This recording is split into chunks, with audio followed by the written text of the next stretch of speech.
Mi smo se prijavili na ta razpis kot družbeno odgovorno podjetje, glede na to, da je azil že dalj časa bil v določenih težavah, tako organizacijskih kot tudi finančnih, in smatramo, da smo podjetje, ki dejansko lahko, tako rečem, presekamo te probleme, ki jih ima azil, in da dejansko azil zapeljemo v delovanje takšno, kot si tudi zasluži, da se bo lahko posvečal tisti osnovni dejavnosti, osnovni poslanstvo, ki ga ima, se pravi za oskrbo zapuščenih živali, ampak to vseh vrst živali, se pravi od psov, mačk in tudi nekaterih drugih, da tako rečem, živali, kot so tudi konec koncev razni ptiči, ki se tudi pojavljajo kot zapuščene živali v našem mestu oziroma širše.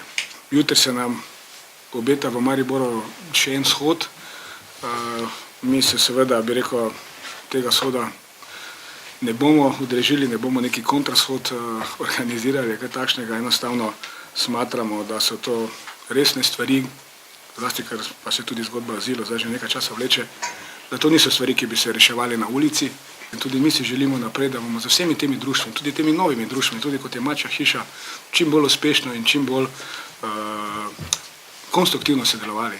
Da ne bo šlo za, bi rekel, neka potikanja, pa za neko tako, bi rekel, čudno igro, ki se tukaj zadaj dogaja. Kot osnovno vodilo nam je, da vzpostavimo v azilu, kjer so seveda dani vsi pogoji za to, stalno in redno veterinarsko službo oziroma ambulanto, ki bi jo v prvi vrsti organizirali v namen oskrbe teh zapuščenih živali, ki torej preživljajo oziroma imajo svoj dom, prehoden dom v tem zavetišču.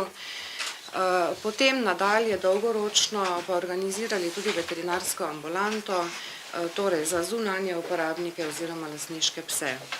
Želimo z različnimi aktivnostmi na pozitiven način približati torej dejavnost zavetišča širši javnosti, torej ne samo zainteresiranim skupinam, širši javnosti in pa seveda lokalni skupnosti.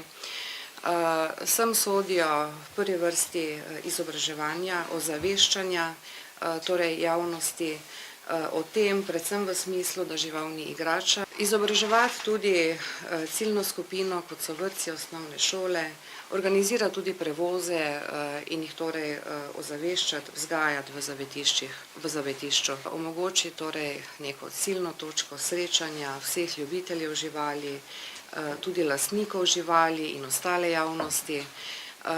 V planu imamo tudi organizirati, torej vsakomesečno od aprila do oktobra enkrat na mesec, torej sejem, kjer bi se izmenjevale izkušnje, nasveti, morda tudi kakšna rabljena oprema za vzgojo in nego živali. Želimo organizirati in vzpostaviti tudi pasjo šolo v okviru zavetišča, ki bo namenjena prvotno ravno tem živalim, ki so takšne vzgoje tudi v prvi vrsti zelo potrebna.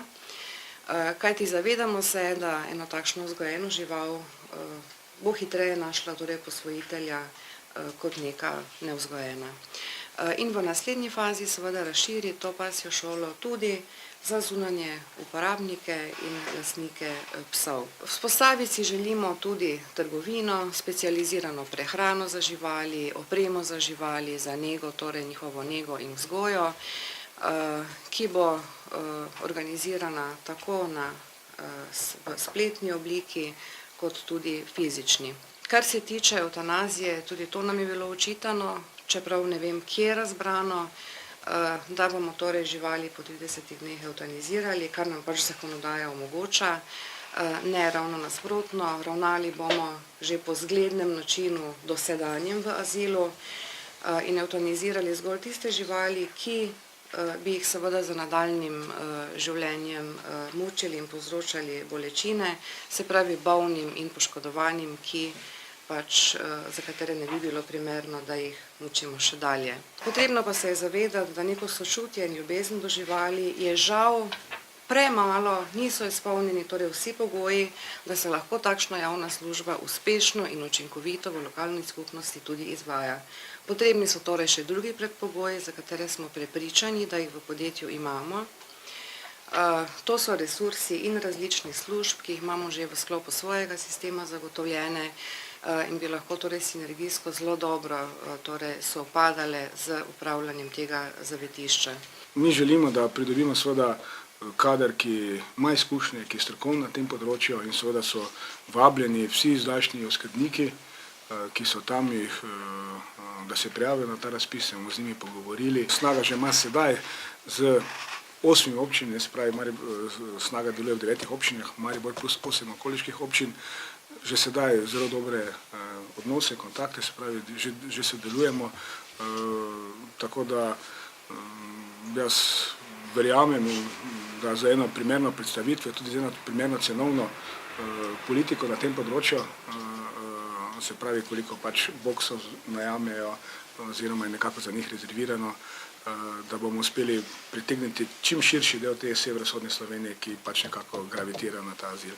Mi smo, ko smo te cene oblikovali, smo šli natančno skozi, konec koncev imamo ogromno izkušenj okrog tega načrtovanja, tudi iz ostalih področji, tako da smatramo, da cene, ki smo jih postavili, bodo pokrili te stroške, ki jih imamo, tako da ne računam na to opcijo, vsekakor pa ne bomo v primeru nekega primanjkljaja, nekega minusa to pokrivali z naše redne dejavnosti, ker to konec koncev tudi ne smemo.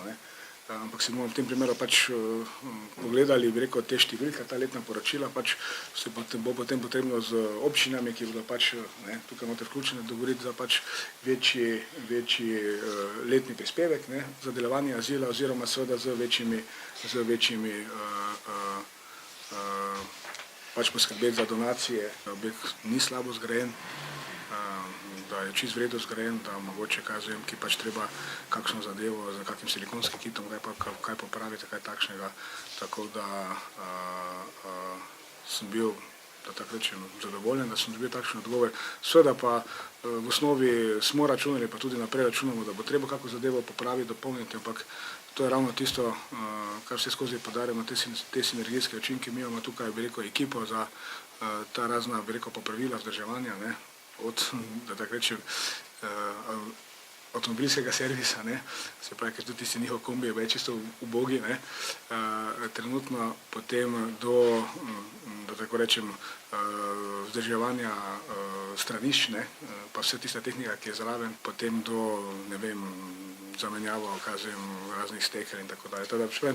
To lahko, bi rekel, naša ekipa brez nekih dodatnih stroškov popravi in vzdržuje na tem primerni ravni sam azil. Tudi v Ljubljani se zgodi, da kdaj ne morejo zagotoviti katerega mesta za kakšno žival, oziroma tista, ki je najdena na cesti, je prednostno obravnavana, pa tisti, ki je pač doma več ne želi imeti.